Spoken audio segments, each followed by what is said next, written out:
동남아에서는 한국보다 적은 비용으로 더 여유롭게 살 수 있다. 그 말을 믿고 퇴직금 3억 원을 들고 말레이시아로 떠났습니다. 하지만 1년 8개월 후 통장에는 겨우 8천만 원만 남았어요. 해외 은퇴 성공담들이 넘쳐나지만 실패담은 잘 보이지 않아요. 지금 해외 은퇴를 꿈꾸시는 분들께 성공담이 아닌 진짜 이야기를 들려드립니다. 지금 구독과 좋아요 한 번씩만 눌러주시면 큰 힘이 됩니다. 인천공항으로 향하는 비행기 창가에서 저는 아내의 손을 꽉 잡고 있었습니다. 12시간 비행 내내 한마디도 나누지 못했던 우리 부부였죠. 아내는 창밖 구름을 바라보며 작은 목소리로 중얼거렸어요. 당신, 우리 이제 정말 빈털터리가 된 것 같아. 그 말을 들으며 저는 가슴이 먹먹해졌습니다. 1년 8개월 전 이 비행기를 탈 때만 해도 우리는 완전히 다른 사람들이었거든요. 그때는 희망으로 가득했었습니다. 은퇴 후 따뜻한 나라에서 여유롭게 살겠다는 꿈으로 말이에요. 저희 부부는 올해로 결혼 35년째입니다. 저는 중소기업에서 30년간 회계팀장으로 일했고 아내는 초등학교 교사로 28년을 보냈어요. 평생 성실하게 살아온 평범한 부부였죠. 퇴직금과 적금을 합쳐 모은 돈이 3억 정도 되었을 때 우리는 결심했습니다. 말레이시아로 은퇴 이민을 가자고 말이에요. 그때만 해도 인터넷에 떠도는 해외 은퇴 성공담들이 우리 눈에는 너무 현실적으로 보였어요. 한 달에 100만 원이면 왕처럼 살 수 있다는 말, 1억이면 콘도를 살 수 있다는 광고, 한국 교민들이 많아서 외롭지 않다는 후기들 말입니다. 하지만 지금 이 비행기 안에서 돌아보니 우리가 얼마나 순진했는지 깨닫게 됩니다. 승무원이 기내식을 나눠주며 물었어요.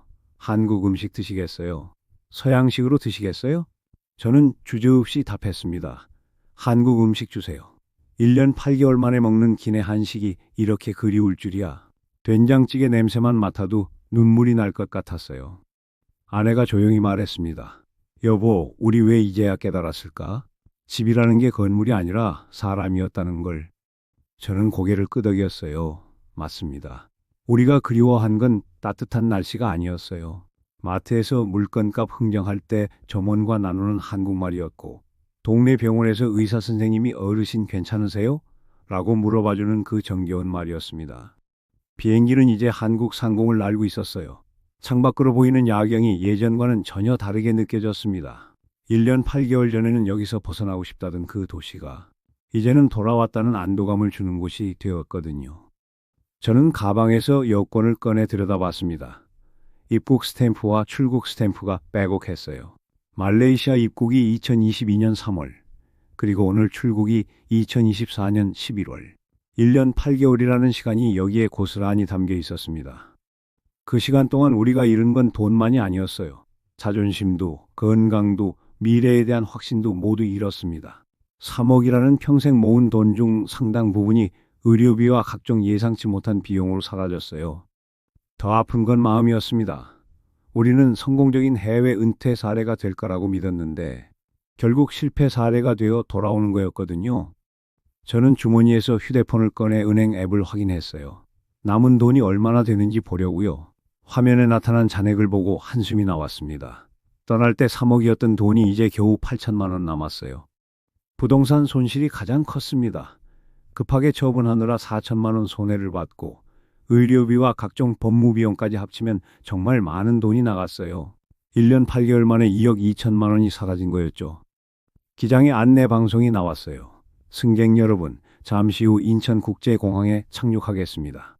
현재 서울 기온은 영하 2도. 영하 2도. 말레이시아에서는 상상도 못했던 추위였지만 이상하게도 반가웠습니다.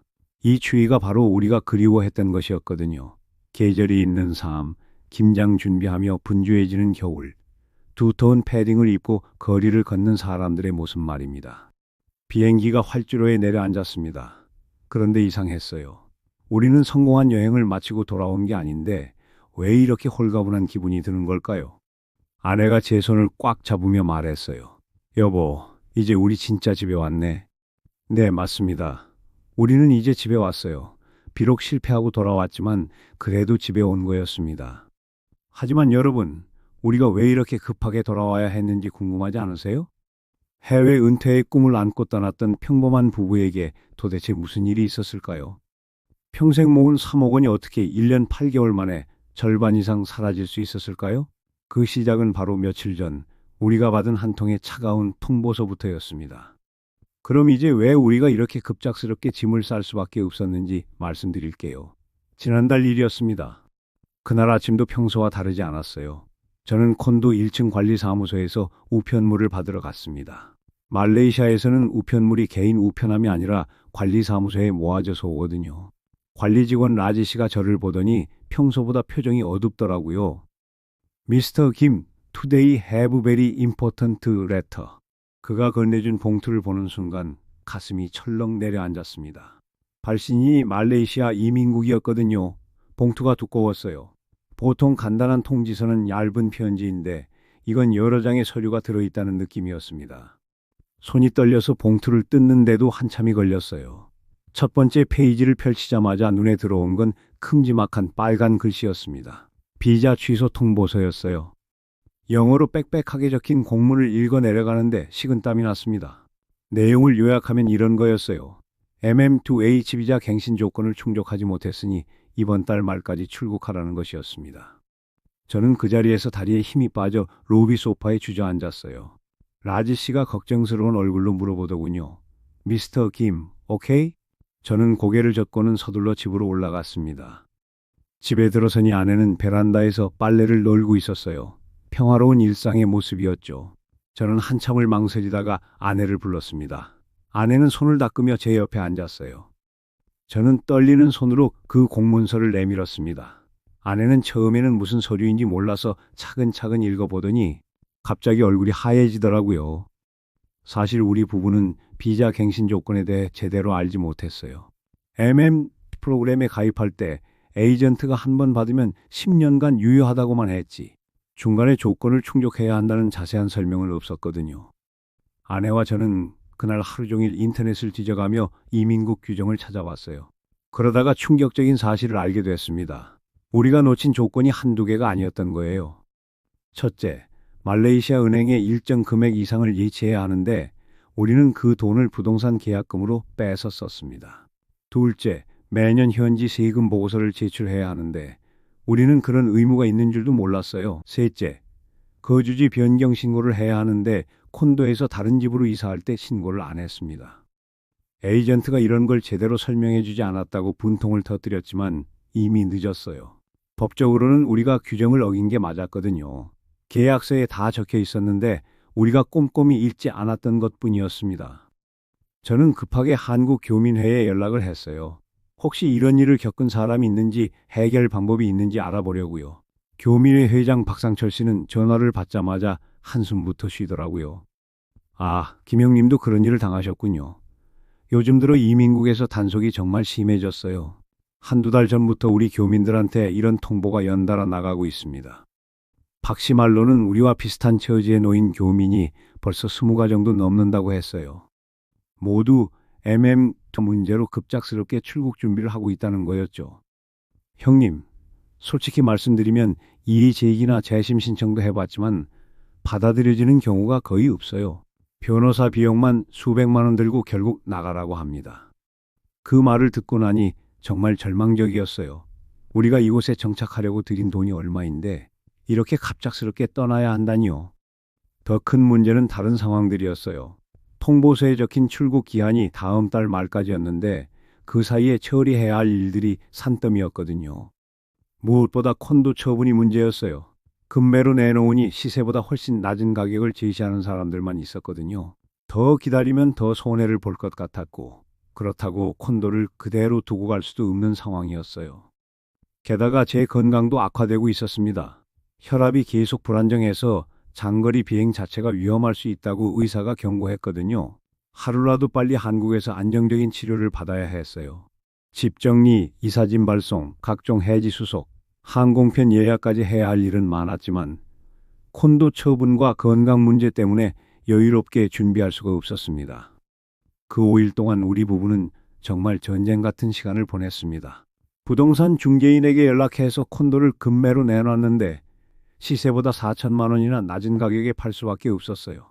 급하다 보니 선택의 여지가 없었거든요. 가전제품과 가구들은 거의 헐값에 처분했어요. 한국에서 가져온 소중한 물건들도 많이 버려야 했습니다. 30년 넘게 모은 책들, 아내가 아끼던 그릇들, 정말 마음이 아팠어요. 가장 힘들었던 건 심리적 압박감이었습니다. 우리가 불법 체류자가 되기 전에 서둘러 떠나야 한다는 생각에 밤잠도 제대로 못 잤어요. 만약 기한을 넘기면 입국 금지 조치까지 받을 수 있다고 했거든요. 이민국이 한 번 더 찾아가서 유예 기간을 요청해 봤지만 담당 공무원의 대답은 냉정했어요. 규정은 규정입니다. 예외는 없어요. 그때 저는 처음으로 느꼈어요. 우리가 이 나라에서는 그냥 외국인일 뿐이라는 걸. 아무리 1년 8개월 동안 살면서 세금도 내고 지역 경제에도 기여했지만 결국은 언제든 쫓겨날 수 있는 이방인이었던 거예요. 마지막 날 밤 짐을 다 꾸리고 난 빈집에서 아내와 저는 말 없이 앉아 있었어요. 1년 8개월 전 이 집에 처음 들어왔을 때의 설렘이 떠올랐습니다. 그때는 정말 여기서 평생 살 거라고 생각했었는데 공항으로 가는 택시 안에서 아내가 조용히 말했어요. 여보, 우리가 뭘 잘못한 걸까? 저는 한참을 생각하다 답했습니다. 잘못한 게 아니야. 다만 우리가 준비가 부족했을 뿐이지. 하지만 사실 그것도 핑계였어요. 진짜 문제는 따로 있었거든요. 이 모든 일이 시작된 건 이민국 통보서 때문이 아니었어요.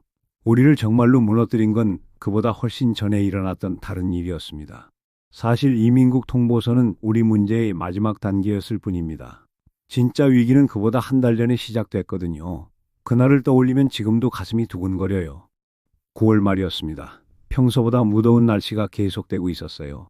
저는 아침 일찍 동네 시장에 장을 보러 나갔습니다. 말레이시아 현지 시장은 새벽 6시부터 문을 여는데 그 시간에 가야 싱싱한 채소와 생선을 살 수 있거든요. 그런데 시장에서 돌아오는 길에 갑자기 어지러움을 느꼈어요. 처음에는 날씨가 더워서 그런가 했는데 점점 심해지더라고요. 식은땀이 나면서 심장이 빨리 뛰기 시작했습니다. 집까지 겨우 걸어왔는데 현관문을 열자마자 그만 쓰러지고 말았어요. 마지막으로 기억나는 건 아내가 여보야 하고 소리치는 목소리였습니다. 의식을 잃었다가 깨어보니 아내가 저를 부축하고 있었어요. 제 얼굴이 새파랗게 질려 있었다고 하더라고요. 아내가 급하게 혈압을 재보니 200이 넘었습니다. 평소 130 정도였던 제가 말이에요. 아내는 서둘러 택시를 불렀어요. 가까운 종합병원까지는 택시로 20분 정도 걸렸는데 그 20분이 정말 길게 느껴졌습니다. 저는 의식이 흐릿해지면서 이러다가 큰일 나는 거 아닌가 하는 생각이 들었거든요. 병원 응급실에 도착해서 접수를 하는데 간호사가 영어로 뭔가를 물어보더라고요. 아내는 영어를 못해서 우물우물하고 저는 정신이 없어서 제대로 답을 못했어요. 다행히 한국어를 조금 할 줄 아는 간호사가 있어서 간단한 의사소통이 가능했습니다. 응급실에서 각종 검사를 받았어요. 심전도, 혈액검사, CT 촬영까지. 의사 선생님이 말하기를 고혈압성 위기 상황이라고 하더라고요. 자칫하면 뇌출혈이나 심근경색으로 이어질 수 있다는 무서운 말도 했습니다. 그런데 문제는 그 다음부터였어요. 치료비 얘기가 나오자 상황이 급변했습니다. 병원 직원이 보험증을 요구했는데 저희는 말레이시아 현지 보험이 없었거든요.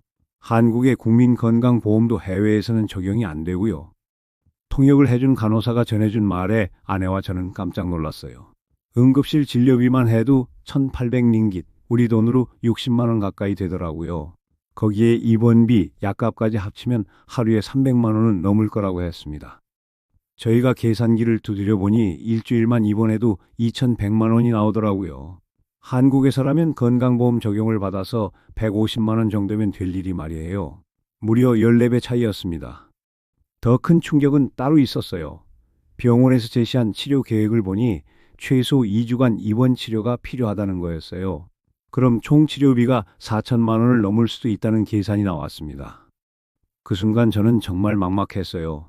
우리가 가져온 돈의 상당 부분이 콘도 계약금과 생활비로 이미 나간 상태였거든요. 만약 큰 수술이라도 해야 한다면 정말 파산할 수도 있는 상황이었습니다. 다행히 응급처치 후에 상태가 좀 안정되었어요. 의사는 며칠 더 지켜봐야 한다고 했지만 저는 무서워서 하루 만에 퇴원하겠다고 했습니다. 병원비 부담이 너무 컸거든요. 퇴원할 때 받은 약값만 해도 45만 원이었어요. 한국에서 같은 고혈압 약을 사면 한 달에 10,000원 정도인데 말이에요. 외국인이라는 이유로 모든 게 비쌌습니다. 그때 병원 직원이 해준 말이 충격적이었어요. 앞으로 정기적으로 병원에 다녀야 하는데 한 달에 치료비만 400만 원 정도 들 거라는 거였어요.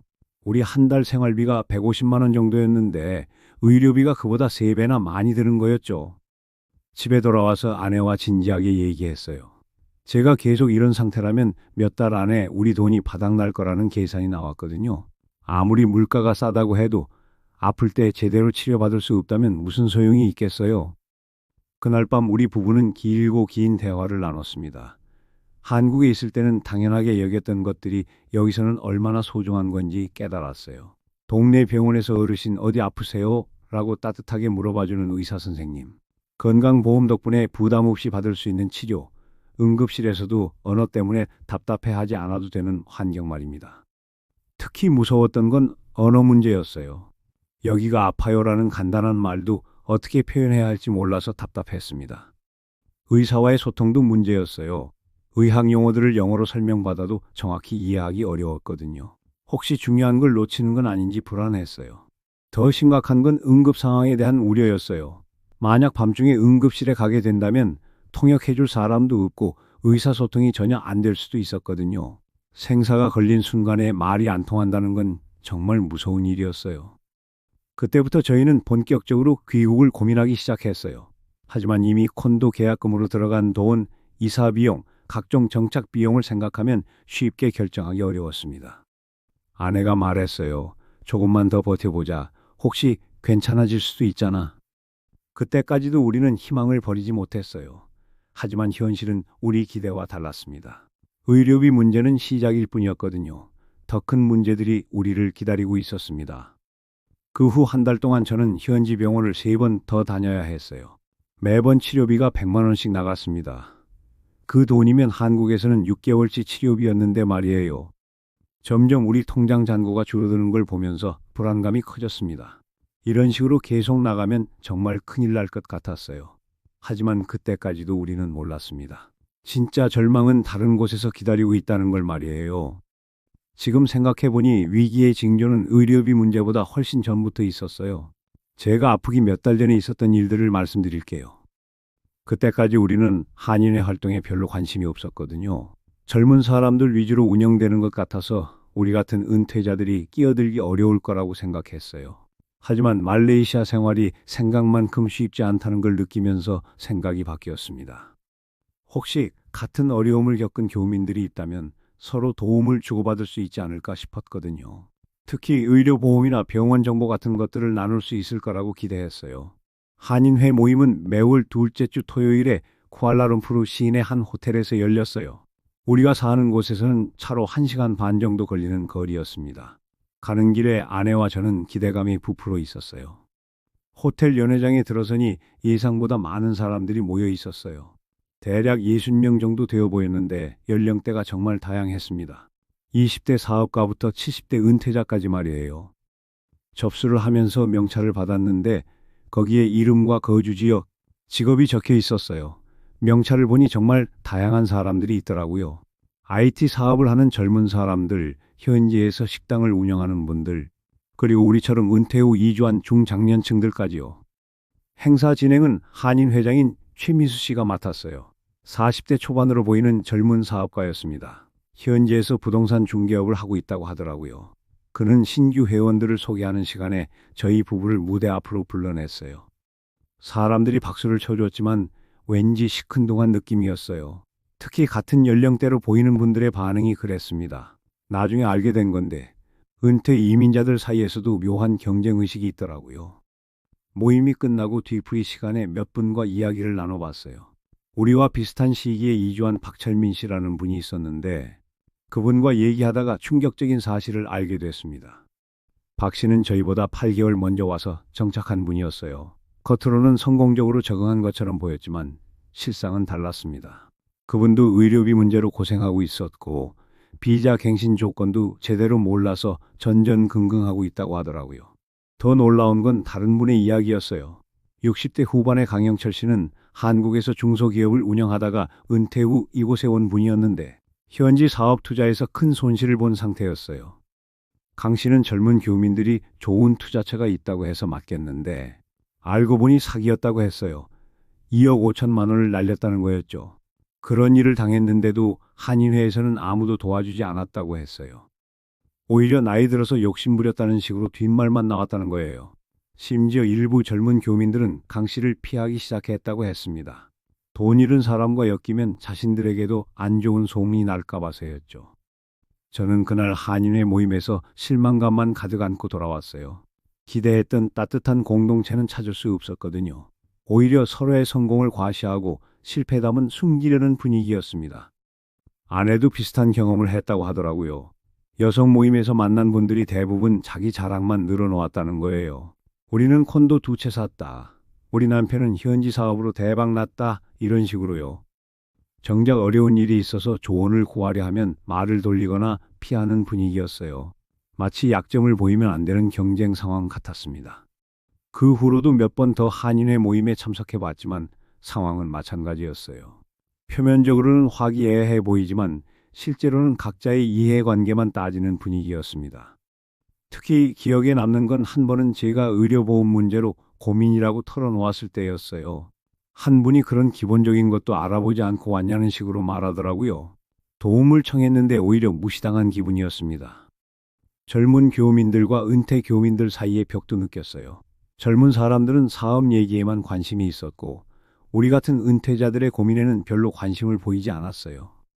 심지어 일부 젊은 교민들은 은퇴 이민자들을 돈만 있고 현실 감각 없는 사람들로 보는 시선도 있었어요. 실제로 그런 말을 하는 걸 들은 적도 있었거든요. 그때 깨달았어요. 해외에서는 한국 사람끼리 모였다고 해서 무조건 끈끈한 정이 있는 건 아니라는 걸 말이에요. 오히려 제한된 파일을 놓고 경쟁하는 관계가 될 수도 있구나 싶었습니다. 한인회에서 만난 사람들 중에는 정말 어려운 처지에 있는 분들이 많았어요. 하지만 그런 분들일수록 겉으로는 괜찮은 척 하려고 애쓰고 있었습니다. 자존심 때문이기도 하지만 약점을 보이면 더 고립될까봐 두려워하는 것 같았어요. 저희 부부도 마찬가지였어요. 처음에는 솔직하게 어려움을 털어놓으려 했지만 분위기상 그럴 수 없었습니다. 결국 우리도 잘 적응하고 있다는 거짓말을 하게 되더라고요. 그러면서 점점 고립감이 심해졌어요. 한국에 있을 때는 이웃이나 친구들과 어려운 일이 있으면 서로 도움을 주고받았는데 여기서는 그런 관계를 만들기가 어려웠거든요. 현지인들과의 관계도 마찬가지였어요. 언어 장벽도 있고 문화적 차이도 있어서 깊은 관계를 맺기 어려웠습니다. 마트에서 물건을 사거나 식당에서 밥을 먹는 정도의 피상적인 관계에 머물 수밖에 없었어요. 아내가 말했어요. 조금만 더 버텨보자. 시간이 지나면 나아질 거야. 그때까지도 우리는 희망을 버리지 않으려 했습니다. 하지만 현실은 점점 더 어려워지고 있었어요. 의료비 부담, 사회적 고립감, 그리고 곧 닥쳐올 더 큰 문제들까지. 우리가 꿈꿨던 해외 은퇴 생활은 이미 균열이 나기 시작했습니다. 하지만 그때까지도 우리는 정말 큰 시련이 무엇인지 몰랐어요. 하지만 잠깐, 이야기를 제대로 이해하시려면 처음으로 돌아가야 할 것 같아요. 우리가 왜 한국을 떠나기로 결심했는지 말이에요. 지금 생각해보면 그때 우리의 판단이 얼마나 성급했는지 깨닫게 됩니다. 2021년 겨울이었어요. 저는 30년간 다닌 회사에서 정년퇴직을 앞두고 있었고 아내도 초등학교에서 28년째 근무하다가 명예퇴직을 신청한 상태였습니다. 평생 성실하게 일해온 우리에게 드디어 자유로운 시간이 주어지는 순간이었죠. 하지만 막상 퇴직을 앞두니 마음이 편하지 않았어요. 특히 그 겨울은 유난히 추웠거든요. 영하 18도까지 내려간 날이 며칠씩 계속되었습니다. 나이가 들어서인지 추위가 뼛속까지 스며들어 오는 것 같았어요. 아내도 마찬가지였습니다. 무릎 관절염 때문에 겨울이면 고생이 심했거든요. 병원에서는 따뜻한 곳에서 지내는 게 좋겠다고 권하기도 했고요. 매일 아침 일어나서 오늘도 이렇게 춥네 하고 한숨 쉬는 아내를 보면서 마음이 아팠어요. 그때 우리 경제 상황을 정리해보니 이런 상태였어요. 제 퇴직금이 8,500만 원, 아내 명예퇴직금이 5,200만 원, 그동안 모은 적금과 펀드 수익이 1억 3천만 원 정도였습니다. 총 3억 정도의 현금이 모인 거였죠. 다행히 경기도에 있는 우리 아파트는 그대로 두고 갈 수 있었어요. 한국에서 이 돈으로 여유로운 노후를 보내기는 쉽지 않을 것 같았어요. 당시 우리가 살던 경기도 아파트 전세금도 2억 5천만 원을 넘어가고 있었고 물가는 계속 오르고 있었거든요. 특히 의료비 걱정이 컸어요. 국민연금과 교직원연금을 합쳐도 월 수령액이 180만 원 정도였는데 나이가 들수록 병원비가 많이 들 텐데 이것만으로는 부족할 것 같았습니다. 건강보험이 있다고 해도 고령자 의료비 부담은 만만치 않거든요. 물가 상승률도 문제였어요. 당시 마트에서 장을 보면 예전 같은 돈으로 살 수 있는 게 확실히 줄어들고 있었어요. 특히 과일이나 고기 같은 건 가격이 너무 많이 올라서 부담스러웠습니다. 그때 주변에서 해외 은퇴에 대한 이야기들을 자주 들었어요. 아내 동료 교사 중에 필리핀으로 이주한 분이 있었는데 SNS에 올린 사진들을 보면 정말 부러웠거든요. 수영장이 있는 집에서 여유롭게 지내는 모습이 우리가 꿈꾸던 노후와 딱 맞았어요. 특히 인상적이었던 건 생활비였어요. 그분 말로는 한 달에 120만 원 정도면 한국에서 350만 원 쓰는 것만큼 여유롭게 살 수 있다고 했습니다. 우리 연금과 이자 수입을 합치면 월 220만 원 정도는 될 것 같았는데 그럼 정말 여유로운 생활이 가능할 것 같았어요. 인터넷에서 정보를 찾아보니 해외 은퇴에 대한 긍정적인 후기들이 넘쳐났어요. 특히 동남아시아는 물가가 저렴하고 기후가 좋아서 한국 은퇴자들에게 인기가 높다고 했습니다.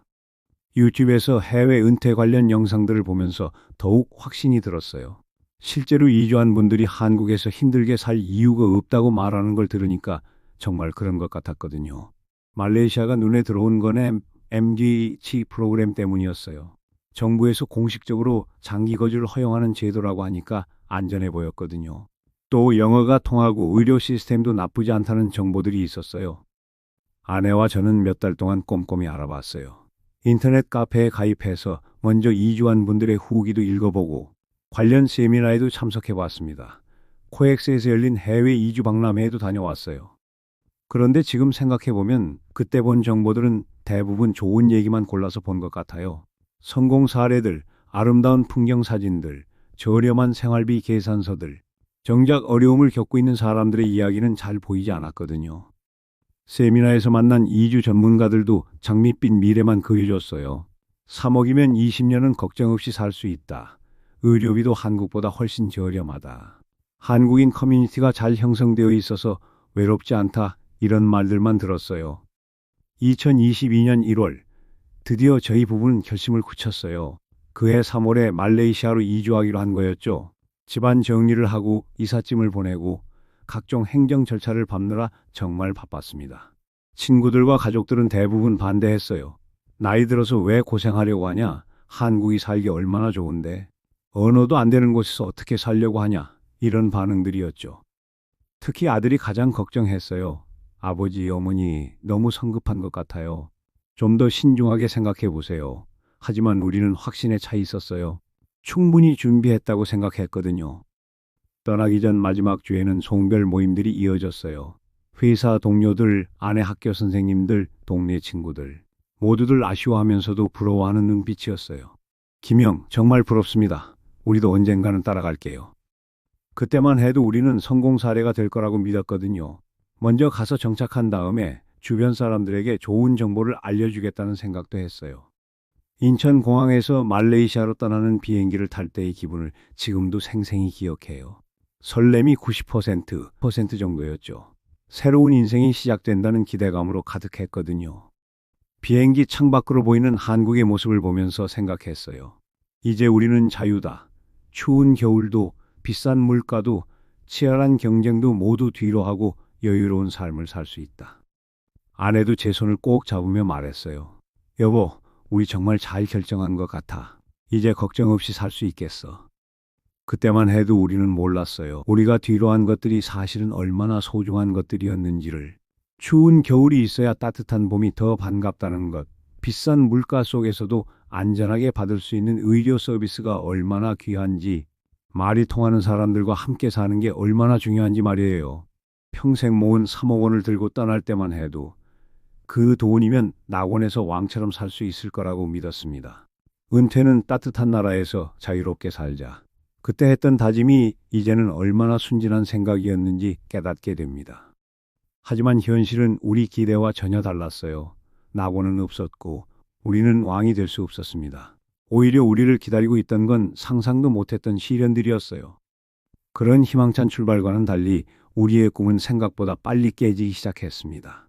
말레이시아에 온 지 6개월쯤 되었을 때 일이에요. 그때까지만 해도 우리는 새로운 삶에 대한 기대감으로 가득했었거든요. 처음 3개월 동안은 호텔식 서비스드 아파트먼트에서 지냈어요. 임시 거처였죠. 본격적으로 정착하려면 제대로 된 집을 구해야 했습니다. 렌트를 할지 매입을 할지도 고민이었고요. 그때 우리에게 접근한 사람이 현지 부동산 중개인 리차드 림이라는 사람이었어요. 40대 중반의 화교였는데 한국어를 꽤 잘했습니다. 나중에 안 사실이지만 한국 교민들을 전문으로 상대하는 중개인이었더라고요. 리차드는 정말 친절했어요. 우리가 찾는 조건을 자세히 물어보고 여러 곳을 직접 안내해 주었습니다. 수영장이 있는 콘도, 쇼핑센터와 가까운 곳, 한국 교민들이 많이 사는 지역 등을 꼼꼼히 살펴봤어요. 그런데 리차드가 계속 강조한 건 매입이었어요. 렌트는 돈만 나간다면서 매입하면 나중에 되팔 때 차익도 남기고 그동안 거주비도 절약된다는 논리였습니다. 미스터 김, 말레이시아 부동산은 매년 6% 이상씩 오르고 있어요. 지금 사면 3년 후에는 최소 25% 이상 오를 겁니다. 렌트비 생각하면 사는 게 훨씬 유리해요. 그의 말이 설득력 있게 들렸어요. 실제로 보여준 자료를 보니 쿠알라룸푸르 인근 콘도 가격이 꾸준히 상승하고 있었거든요. 특히 우리가 마음에 들어 한 지역은 개발이 활발해서 앞으로 더 오를 가능성이 높다고 했습니다. 마침내 우리가 선택한 곳은 오션뷰 콘도였어요. 32평 정도 되는 이름으로 바다가 보이고 수영장과 헬스장, 테니스장까지 갖춘 고급 시설이었습니다. 가격은 우리 돈으로 1억 3천만 원 정도였어요. 한국 같은 평수의 아파트 가격에 비하면 정말 저렴했죠. 게다가 휴양지 같은 환경에서 살 수 있다니 마치 꿈 같았어요. 아내와 저는 정말 잘 결정했다며 서로 축하했습니다. 계약 과정은 리차드가 모든 걸 도와줬어요. 복잡한 서류들을 영어로 설명해주고 법무사 사무실에서 계약서에 서명할 때도 옆에서 통역해 줬습니다. 당시에는 정말 고마웠어요. 계약금으로 4천만 원을 입금했고 나머지는 현지 은행 대출을 받기로 했어요. 외국인도 대출이 가능하다고 리차드가 알아봐 줬거든요. 금리가 좀 높긴 했지만 그래도 전액 현금으로 사는 것보다는 부담이 적었죠.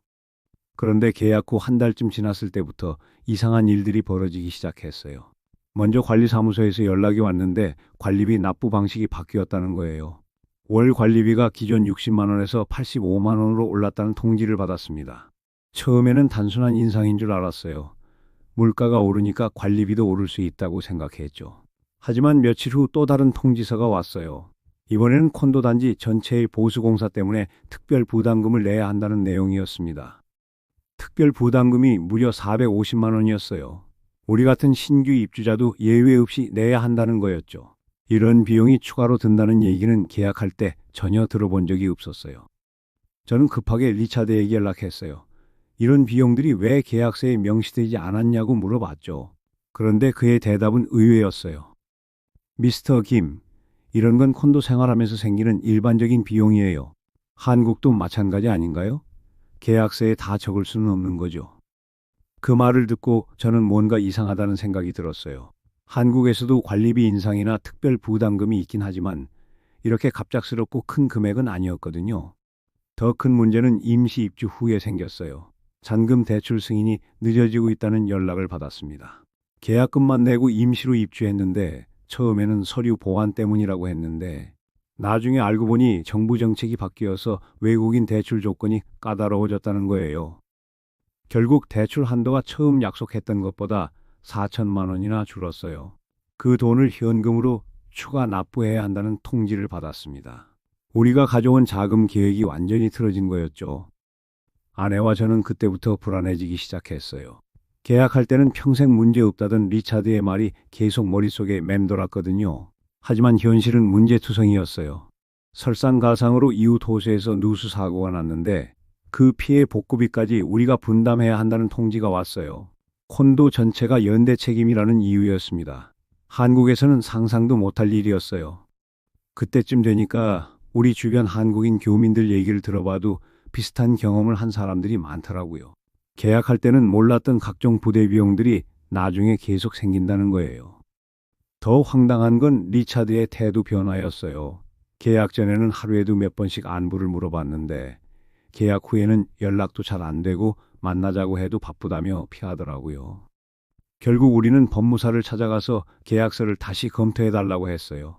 그런데 거기서 더 큰 충격을 받았습니다. 계약서 곳곳에 리차드가 제대로 설명해주지 않은 조항들이 숨어 있었던 거예요. 특히 충격적이었던 건 재판매 제한 조항이었어요. 구입 후 5년 이내에는 재판매가 불가능하다는 내용이 영어로 작게 적혀 있더라고요. 리차드는 그런 얘기를 한 번도 하지 않았거든요. 또 다른 조항에는 건물 전체 보수공사 시 소유자가 부담해야 할 비용에 대한 내용도 있었어요. 최대 1,000만 원까지 추가 부담이 가능하다는 무서운 내용이었습니다. 법무사는 우리에게 솔직하게 말했어요. 이 계약서는 외국인에게 매우 불리하게 작성되어 있습니다. 하지만 이미 서명하신 이상 번복하기 어려워요. 그 말을 듣는 순간 정말 절망적이었어요. 우리가 평생 모은 돈의 절반 가까이를 이미 투입한 상황에서 이런 사실을 알게 된 거였거든요. 더 큰 문제는 시간이었어요. 이미 계약금을 지불하고 입주까지 한 상황에서 계약을 취소한다면 막대한 위약금을 물어야 했습니다. 계약금의 30%인 1,200만 원을 포기해야 한다는 거였죠. 그때 처음으로 깨달았어요. 낙원이 우리를 배신한 게 아닐까라는 의심이 고개를 들기 시작했습니다. 우리가 꿈꿔왔던 안락한 노후 생활은 이미 첫 단추부터 잘못 꿰어졌던 거예요. 아내가 말했어요. 여보, 우리가 너무 성급했나? 좀 더 신중했어야 했는데. 저도 후회가 되기 시작했어요. 한국에 있는 친구들이 너무 서두르지 말라고 했던 조언들이 떠올랐거든요. 하지만 이미 엎질러진 물이었죠. 그 후 몇 달 동안 우리는 계속해서 예상치 못한 비용들을 지불해야 했어요. 에어컨 수리비, 화재보험료, 각종 시설 이용료까지 매달 콘도 관련 비용만 150만 원 가까이 나갔습니다. 처음 계획했던 월 생활비 200만 원에서 콘도 관련 비용 150만 원을 빼면 실제 생활비는 50만 원밖에 남지 않았어요. 이것도 아무 문제가 없을 때의 얘기였죠. 그때부터 우리는 정말로 불안해지기 시작했습니다. 이런 식으로 돈이 나가면 몇 년 버틸 수 있을까 하는 걱정이 들었거든요. 하지만 그때까지도 우리는 몰랐어요. 진짜 큰 시련은 아직 시작도 안 됐다는 걸 말이에요. 그리고 마침내 모든 문제들이 한꺼번에 터져 나왔습니다. 2024년 8월부터 11월까지 불과 4개월 동안 우리 부부는 완전히 무너져 내렸어요. 시작은 제 건강 문제였습니다. 고혈압으로 병원에 다니면서 의료비가 한 달에 400만 원씩 나가기 시작했어요. 여기에 콘도 관련 비용 150만 원까지 합치면 월 고정비가 550만 원이었죠. 우리 연금과 이자 수입을 모두 합쳐도 220만 원 정도였는데 매달 330만 원씩 적자가 났습니다. 저축한 돈을 깨서 쓰는 상황이 된 거예요. 9월에는 더 큰 충격이 기다리고 있었어요. 콘도 관리사무소에서 또 다른 특별 부담금 통지서가 왔는데 이번에는 엘리베이터 교체 비용이었습니다. 호수당 680만 원을 부담해야 한다는 거였어요. 저는 그 통지서를 받고 한참 동안 멍하니 앉아 있었어요. 8월에 450만 원, 9월에 680만 원, 두 달 만에 특별 부담금만 1,130만 원이었습니다. 도저히 감당할 수 없는 금액이었죠. 아내에게 이 소식을 전하니 아내도 충격을 받았어요. 우리는 그날 밤 처음으로 진지하게 귀국을 논의했습니다. 더 이상 버틸 수 없다는 게 명확해졌거든요. 하지만 문제는 콘도였어요. 급하게 팔려고 하니 시세보다 훨씬 낮은 가격을 제시하는 사람들만 있었어요. 1억 3천만 원에 산 집을 9천만 원에 팔아야 한다는 거였죠. 4천만 원 손해였습니다. 10월에는 설상가상으로 또 다른 문제가 생겼어요. 한인회에서 만난 강영철 씨가 갑자기 연락을 해왔는데 투자 사기를 당한 건과 관련해서 도움을 요청하는 거였어요. 강 씨는 자신이 당한 투자 사기에 우리도 연루될 수 있다고 했어요. 사기범들이 한국인 교민들의 명의를 도용해서 가짜 투자 회사를 만들었다는 거였죠. 우리도 피해자가 될 수 있다는 말이었어요.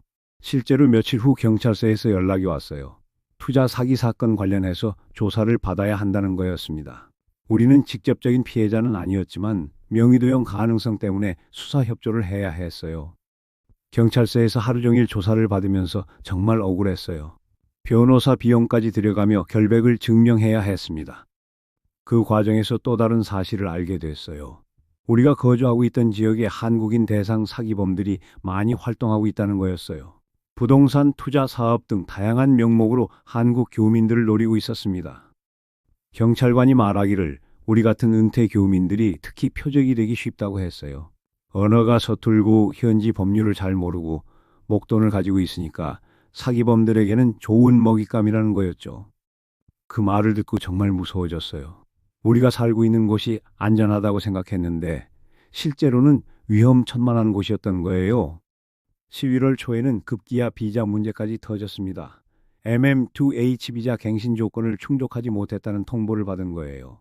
예치금 부족, 세금 보고서 미제출, 거주지 변경 신고 누락. 우리가 모르고 지나친 것들이 한꺼번에 문제가 된 거였죠. 이민국에서는 이번 달 말까지 출국하라고 했어요. 재심 신청도 할 수 있다고 했지만 성공 가능성은 거의 없다고 했습니다. 변호사 비용만 몇백만 원 들고 결국 나가라고 할 거라는 거였어요. 그때 우리 통장 잔고를 확인해 봤어요. 3억으로 시작했던 돈이 8천만 원밖에 남지 않았더라고요. 1년 8개월 만에 2억 2천만 원이 사라진 거였습니다. 의료비로 나간 돈이 3,200만 원, 콘도 관련 손실이 800만 원, 각종 부대비용과 변호사 비용이 1억 2천만 원. 계산해보니 정말 어마어마한 금액이었어요. 특히 충격적이었던 건 환율 손실이었어요. 우리가 돈을 환전했을 때보다 원화 가치가 많이 올라서 다시 한국 돈으로 바꿀 때 상당한 손해를 봤거든요. 이것만으로도 800만 원 정도 손실이었습니다. 아내와 저는 그때 정말 절망감에 빠졌어요. 평생 모은 돈의 대부분을 잃은 것도 억울했지만 더 큰 문제는 앞으로 어떻게 살아야 할지 막막하다는 거였어요. 한국에 돌아간다고 해도 8천만 원으로는 당분간 생활하기가 어려웠어요. 다행히 경기도 아파트가 있긴 했지만 현재 세입자가 들어가 있어서 바로 들어갈 수도 없는 상황이었고요. 임시로 월세라도 구하려면 보증금과 월세를 감당하기 힘들었어요. 더 큰 문제는 제 건강이었어요. 고혈압 때문에 정기적으로 병원에 다녀야 하는데 한국에 돌아가서도 의료비 부담이 만만치 않을 것 같았어요. 물론 말레이시아보다는 훨씬 나았지만 말이에요. 그때 아내가 처음으로 울었어요. 여보, 우리가 어떻게 이렇게 됐을까? 평생 성실하게 살아왔는데. 저도 답답했어요. 우리가 특별히 잘못한 건 없었거든요. 다만 준비가 부족했고 정보가 부족했고 운이 나빴을 뿐이었어요. 하지만 그 대가가 너무 컸습니다. 11월 중순 우리는 마침내 결심을 굳혔어요.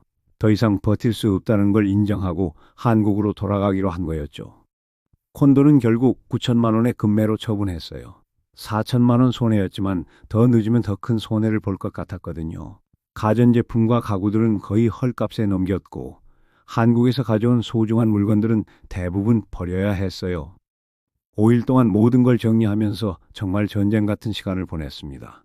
이삿짐 발송, 각종 해지 수속, 항공편 예약까지 하루 24시간이 모자랄 정도였어요. 마지막 날 밤 텅 빈 집에서 아내와 저는 말없이 앉아 있었어요. 1년 8개월 전 이 집에 처음 들어왔을 때의 설렘이 떠올랐습니다. 그때는 정말 여기서 평생 살 거라고 생각했었는데 공항으로 가는 택시 안에서 아내가 조용히 말했어요. 여보, 우리 꿈이 너무 컸나 봐. 저는 고개를 끄덕였어요. 맞습니다. 우리 꿈이 너무 컸어요. 그리고 현실을 너무 단순하게 생각했고요. 그들이 꿈꾼 자유로운 노후는 결국 감당할 수 없는 고립으로 변해 있었습니다. 따뜻한 날씨와 저렴한 물가만으로는 행복할 수 없다는 걸 너무 늦게 깨달았어요. 비행기에서 창밖을 바라보며 생각했습니다. 우리는 집을 찾아 떠났지만 결국 집이 무엇인지 깨달으며 돌아가는 거라고 말이에요. 이제 인천공항에 착륙하기 1시간 전 저는 창밖을 바라보며 지난 1년 8개월을 정리해 봤습니다. 우리가 무엇을 얻었고 무엇을 잃었는지 그리고 앞으로 어떻게 살아야 할지에 대해서 말이에요. 첫 번째, 은퇴의 본질은 값싼 삶이 아니라 안전한 삶입니다. 가장 먼저 깨달은 건 은퇴의 본질에 대한 것이었어요.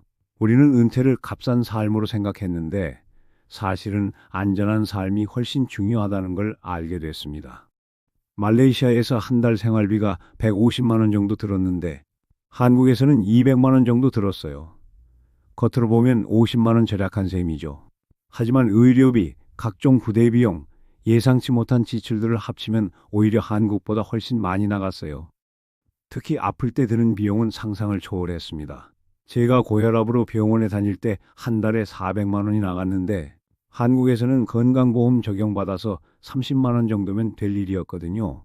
13배 차이였어요.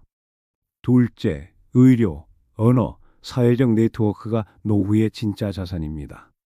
젊을 때는 몰랐어요. 하지만 나이가 들면서 미묘한 건강 변화를 정확히 표현하고 의사의 설명을 완전히 이해하는 게 얼마나 중요한지 깨달았어요. 한국에 있을 때는 당연하게 여겼던 관계들이 얼마나 소중한지 모르고 있었거든요. 동네 마트 사장님과 나누는 안부 인사, 오랜 단골 미용실에서의 수다, 아파트 경비 아저씨의 따뜻한 말 한마디. 이런 일상적인 소통들이 사실은 우리 마음의 안전망이었던 거예요. 말레이시아에서는 아무리 노력해도 그런 깊이 있는 관계를 만들기 어려웠습니다. 셋째, 낯선 이상향보다 익숙한 현실이 결국 우리를 지켜줍니다. 처음 말레이시아에 갔을 때 모든 게 신기하고 아름다워 보였어요. 야자수, 에메랄드빛 바다, 1년 내내 여름 같은 날씨. 하지만 몇 달 지나니까 그런 것들이 당연해지더라고요. 오히려 계절의 변화가 없다는 게 지루하게 느껴졌어요. 한국의 사계절이 그리워졌습니다. 봄에 피는 벚꽃, 여름 장마의 시원함, 가을 단풍의 아름다움, 그리고 겨울 눈 내리는 풍경까지 그런 변화가 있어야 삶의 리듬이 생긴다는 걸 깨달았어요. 넷째, 나이 든다는 것의 진짜 의미를 알게 되었습니다. 젊을 때는 적응력이 좋아서 어디든 살 수 있다고 생각했는데 나이가 들수록 익숙함과 안정감이 더 중요해진다는 걸 알게 됐습니다. 새로운 환경에 적응하는 에너지도 예전만 못했어요. 언어 습득 능력도 떨어지고 새로운 시스템을 이해하는 것도 어려웠습니다. 20에서 30대였다면 충분히 극복할 수 있었을 일들이 60대에는 큰 스트레스가 되더라고요. 다섯째, 정보의 함정을 조심해야 합니다. 인터넷에는 해외 은퇴 성공담들이 넘쳐나지만 실패담은 잘 보이지 않아요. 성공한 사람들은 자랑하고 싶어 하지만 실패한 사람들은 숨기고 싶어 하니까요. 우리도 한국 친구들에게는 처음 6개월 동안 좋은 얘기만 했어요. 자존심도 있었고 걱정을 끼치고 싶지 않아서였죠. 그런데 나중에 알고 보니 우리와 비슷한 시기에 이주한 교민들 대부분이 어려움을 겪고 있었더라고요. 여섯째, 돈의 진짜 가치를 깨달았습니다. 3억 원이라는 돈이 한국에서는 넉넉하지 않다고 생각했는데 막상 해외에서 써보니 그 돈이 얼마나 큰 돈인지 깨달았어요. 한국에서는 그 돈으로 전셋집에서 연금 받으며 소박하게나마 안정적으로 살 수 있었을 거예요. 하지만 해외에서는 각종 예상치 못한 비용들 때문에 빠르게 줄어들었죠. 일곱째, 가족과 친구들의 소중함을 새삼 느꼈습니다. 말레이시아에서 가장 외로웠던 순간들을 떠올려보면 대부분 가족이나 친구들이 그리웠던 때였어요. 아들이 승진했을 때 축하해주러 가지 못한 것, 친한 친구가 아파서 수술할 때 병문안도 못 간 것, 어머니 기일에 성묘도 못한 것, 이런 일들이 마음에 계속 걸렸어요. 여덟째, 집의 진짜 의미를 알게 되었습니다. 마지막으로 깨달은 건 집의 진짜 의미였어요.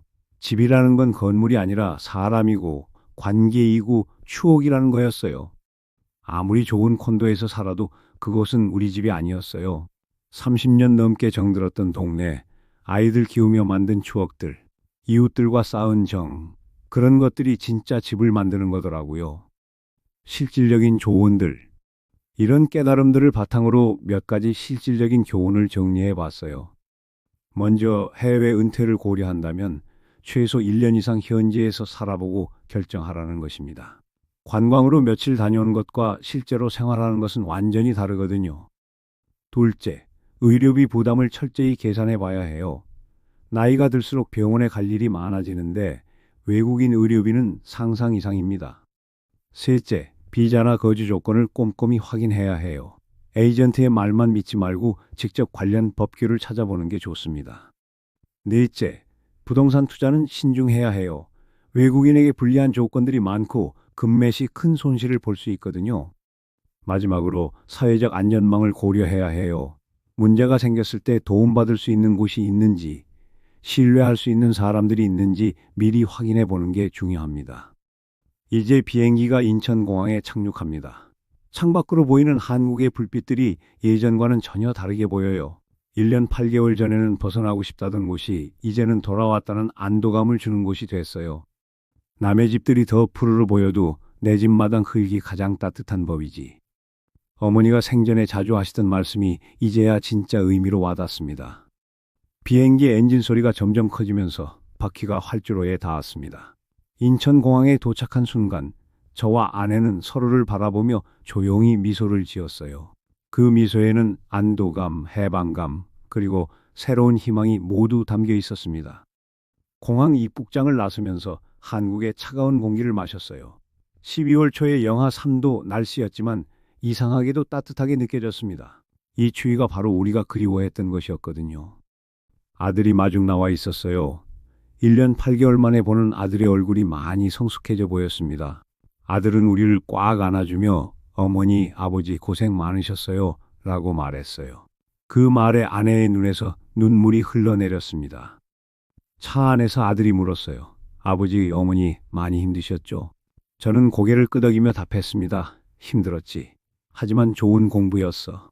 우리가 얼마나 소중한 것들을 가지고 있었는지 깨달았거든. 집으로 가는 길에 보이는 풍경들이 새롭게 느껴졌어요. 똑같은 건물들, 똑같은 도로였지만 예전과는 다른 눈으로 보게 되었습니다.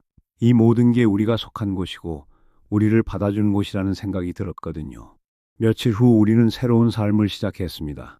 다행히 경기도 아파트 세입자가 계약 만료로 나가게 되어서 몇 달 후에는 우리 집으로 들어갈 수 있었어요. 그때까지는 아들 집 근처에 작은 월세방을 구해서 지냈습니다. 가장 먼저 한 일은 동네 병원에 가서 제 혈압 관리를 위한 정기 검진을 받는 것이었어요. 의사 선생님이 어르신 해외에서 많이 고생하셨군요. 이제 걱정 마시고 꾸준히 치료받으시면 됩니다 라고 말씀해 주셨어요. 그 말을 듣는 순간 정말 안심이 되었어요. 한 달 치료비가 3만 원이라는 것도 놀라웠고 무엇보다 한국어로 정확하게 소통할 수 있다는 게 얼마나 감사한지 몰랐어요. 동네 마트에 가서 장을 볼 때도 마찬가지였어요. 마트 사장님이 어르신들 처음 보는 얼굴인데 이사 오셨나요? 라고 물어보시더라고요. 저는 네, 오늘부터 이 동네 주민입니다 라고 답했어요. 그런 평범한 대화가 이렇게 소중할 줄이야. 아내는 동네 도서관에서 하는 독서 모임에 참여하기 시작했어요. 비슷한 연배의 분들과 책도 읽고 차도 마시면서 자연스럽게 친분을 쌓아가고 있습니다. 여보, 여기 분들이 정말 좋아. 진짜 따뜻한 사람들이야 라고 말하는 아내의 얼굴이 밝아졌어요. 저는 근처 경로당에서 바둑을 두기 시작했어요. 처음에는 어색했지만 시간이 지나면서 단골 바둑 파트너들이 생겼습니다. 함께 바둑을 두며 나누는 소소한 이야기들이 큰 위로가 되었어요. 경제적으로는 여전히 빠듯했지만 마음은 훨씬 평안해졌어요. 국민연금과 교직원연금을 합쳐서 월 180만 원을 받고 남은 돈으로 이자를 받아서 추가로 50만 원 정도 들어왔어요. 총 230만 원으로 살림을 꾸려나가야 했죠. 말레이시아에서 월 550만 원씩 나갔던 것을 생각하면 정말 큰 차이였어요. 여기서는 월세 70만 원, 생활비 120만 원, 의료비 20만 원, 기타 20만 원으로 230만 원이면 충분했거든요. 무엇보다 예상치 못한 비용이 거의 없다는 게 가장 큰 장점이었어요.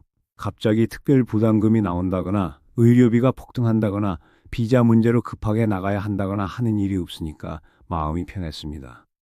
6개월이 지나면서 우리는 완전히 새로운 일상에 적응했어요. 아침에 일어나서 동네를 산책하고 오후에는 각자 취미 활동을 하고 저녁에는 함께 TV를 보며 하루를 마무리하는 평범한 일상이었죠. 그런데 이 평범함이 얼마나 소중한지 이제야 알겠어요. 예측 가능하고 안정적인 삶, 언제든 도움을 요청할 수 있는 사람들이 있는 삶, 내가 속한 곳에서 사는 삶이 진짜 행복이었던 거예요. 친구들이 우리에게 물어봐요. 해외 은퇴 생활 어땠어? 후회돼? 저는 이렇게 답합니다. 후회되지는 않아요. 덕분에 정말 중요한 걸 깨달았거든요. 실제로 그래요. 우리는 2억 2천만 원이라는 큰 돈을 잃었지만 그 대가로 얻은 깨달음이 있어요. 행복이 무엇인지, 집이 무엇인지, 진짜 풍요로움이 무엇인지 알게 되었거든요. 1년이 지난 지금 우리는 말레이시아에 있을 때보다 훨씬 행복합니다. 물론 경제적으로는 여유롭지 않아요. 하지만 마음은 훨씬 풍요로워요. 안전하고 예측 가능하고 사랑하는 사람들과 함께 있으니까요. 아내가 가끔 말해요. 여보, 우리가 그때 용기를 냈던 것도 의미가 있었던 것 같아. 덕분에 지금 이 평범한 일상이 얼마나 소중한지 알게 됐잖아. 맞는 말이에요. 시행착오도 인생의 일부고 실패도 또 다른 형태의 성공일 수 있어요. 우리는 실패했지만 그 실패를 통해 더 현명해졌고 더 감사할 줄 알게 되었거든요. 요즘 저는 가끔 젊은 부부들에게 조언을 해줄 기회가 있어요. 그들이 해외 이주를 고민할 때마다 우리 경험담을 들려줍니다. 반대하지는 않아요. 다만 현실을 정확히 알고 준비하라고 말해줍니다. 꿈을 포기하라는 게 아니에요. 다만 꿈과 현실 사이의 간격을 정확히 파악하고 충분히 준비한 다음에 도전하세요. 그리고 언제든 돌아올 수 있다는 마음가짐을 가지고 가세요. 지금 이 글을 읽고 계신 여러분께도 같은 말씀을 드리고 싶어요.